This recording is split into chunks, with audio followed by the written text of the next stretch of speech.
एक, अगर तूने ये ऑर्डर पूरा कर दिया तो मैं तुझे सोने के सिक्के दूंगा, पर याद रखना, अगर 1 मिनट की भी देरी हुई तो एक फूटी कौड़ी नहीं मिलेगी।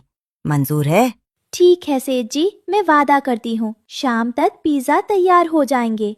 कालू कौवा तो चला गया, पर रानो के सामने पहाड़ जैसा काम था। उसने अपनी बरसों की जमा पूंजी निकाली और बाजार से सबसे अच्छी सब्जियां, पनीर और आटा खरीदा। रानो, तू पागल हो गई है क्या? कालू कौवा भरोसे के लायक नहीं है। नहीं टुनटुनी, मेहनत कभी बेकार नहीं जाती। अगर मैं ये काम कर पाई तो अपनी दुकान को बड़ा करूंगी और सबको और भी अच्छा खाना खिलाऊंगी। दोपहर की तपती धूप में रानो पसीने से भीग गई। उसने आग के पास खड़े होकर एक एक पिज्जा को बड़ी लगन और प्यार से बनाया। शाम होते होते 100 पिज्जा के डिब्बे तैयार थे। सूरज ढलते ही कालू कौवा अपनी टोली के साथ आया। हाँ भाई, क्या हुआ?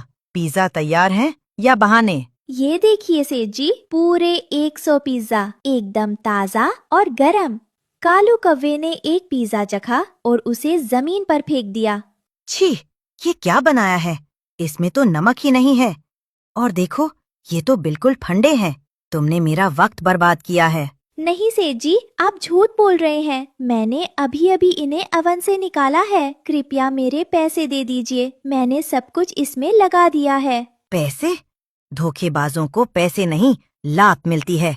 उठाओ ये सारे पिज्जा और चलो यहाँ से। और सुनो चिड़िया, अगर दोबारा मेरे सामने आई तो तेरा घर उजाड़ दूंगा। कालू और उसके साथी सारे पिज्जा लूटकर उड़ गए। रानो वहीं खाली हाथ, खाली जेब और टूटे दिल के साथ गिर पड़ी। रानो की चीखें जंगल के सन्नाटे को चीर रही थी। वो इतना रोई कि उसकी आवाज बैठ गई। तभी एक पुराने बरगद के पेड़ से बाबा तोता नीचे उतरे। उनकी आंखों में गजब की चमक थी। बेटी, इतना विलाप क्यों? क्या तुझे अपनी मेहनत पर भरोसा नहीं? बाबा, दुनिया बहुत जालिम है। मैंने ईमानदारी से काम किया, पर बदले में मुझे भूखमरी और अपमान मिला। अब मैं क्या करूं? जब इंसान के रास्ते बंद होते हैं तो कुदरत नए रास्ते खोलती है। ये लो, एक छोटा सा जादुई पिज्जा का टुकड़ा। इसे अपनी टूटी हुई दुकान के बीच में दबा दो। जैसे ही रानो ने वो टुकड़ा मिट्टी में दबाया, धरती हिलने लगी। देखते ही देखते रानो की पुरानी झोपड़ी पिज्जा हाउस में बदल गई। छत से पिघले हुए चीज की खुशबू आ रही थी। अरे, ये क्या चमत्कार है? रानो, तुम्हारी दुकान तो महल बन गई। ये कैसे हुआ? ये तुम्हारा जादुई पिज्जा हाउस है। यहाँ पिज्जा कभी खत्म नहीं होंगे। तुम जितना बांटोगी ये उतना ही बढ़ेगा। लेकिन याद रखना, ये जादू सिर्फ तब तक चलेगा जब तक तुम्हारा दिल साफ है। जल्द ही पूरे राज्य में रानो के जादुई पिज्जा हाउस की धूम मच गई। उधर कालू कौवे ने जो 100 पिज्जा चुराए थे, जैसे ही उसने उन्हें खाने की कोशिश की, वे पत्थर बन गए। उसके दांत टूट गए और वो बीमार पड़ गया। हाय, मेरी किस्मत फूट गई। वो पिज्जा पत्थर कैसे बन गए? सेठ जी, रानो का पिज्जा प्यार से पचता है, नफरत और चोरी से नहीं। अब अपनी अमीरी चाटिए और पत्थर खाइए। रानो चिड़िया अब केवल एक साधारण पक्षी नहीं थी। उसका जादुई पिज्जा हाउस सुंदर वन का 8वां अजूबा बन चुका था।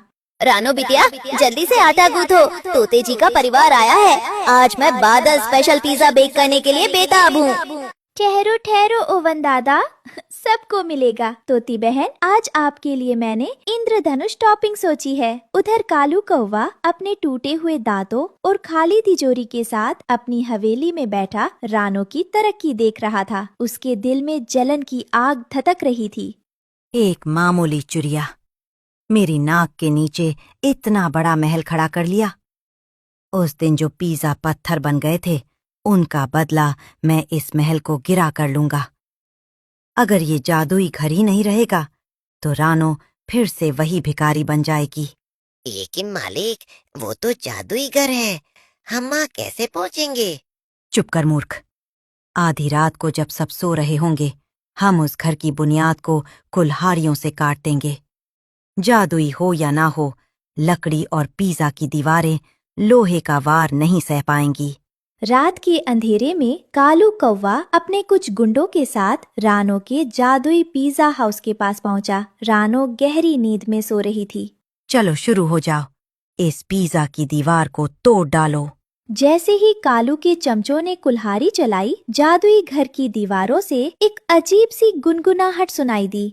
सावधान लालची कौवे, यहाँ केवल प्रेम का प्रवेश है, घृणा का नहीं। ओए, ये घर बोलता है, डरो मत, मारो जोर से। लेकिन जैसे ही कुल्हाड़ी दीवार पर लगी, बिस्कुट की दीवार अचानक नरम रबर जैसी हो गई। कुल्हाड़ी टकराकर वापस कालू के सिर पर ही लग गई। अचानक घर की खिड़कियों से लाल मिर्च के पाउडर और तीखी सॉस की तेज धार कालू और उसके साथियों पर गिरने लगी। मेरी आंखें जल रही हैं, बचाओ बचाओ। ये क्या शोर है? सेठ जी, आप यहाँ इस वक्त क्या कर रहे हैं? रानो, मुझे माफ कर दीजिए, मेरी आंखें बहुत जल रही हैं, मुझे अंधा मत होने दीजिए। रानो चिड़िया उसे माफ कर देती है। कालू कौवा डर के मारे जंगल छोड़कर भाग गया। अब रानो का जादुई पिज्जा हाउस और भी बड़ा हो गया था। दोस्तों, आज की जीत की खुशी में सबके लिए मैजिक सब्जी पिज्जा बिल्कुल मुफ्त। कालू कौवा बर्बाद हो गया, जबकि रानो चिड़िया आज भी अपने जादुई महल में सबको प्यार से पिज्जा खिलाती है। अब वो केवल एक चिड़िया नहीं, बल्कि पूरे जंगल की अन्नपूर्णा बन चुकी है। इस कहानी से हमें सीख मिलती है कि ईमानदारी और दयालुता का फल हमेशा मीठा होता है, जबकि धोखेबाज को अंत में पछताना ही पड़ता है।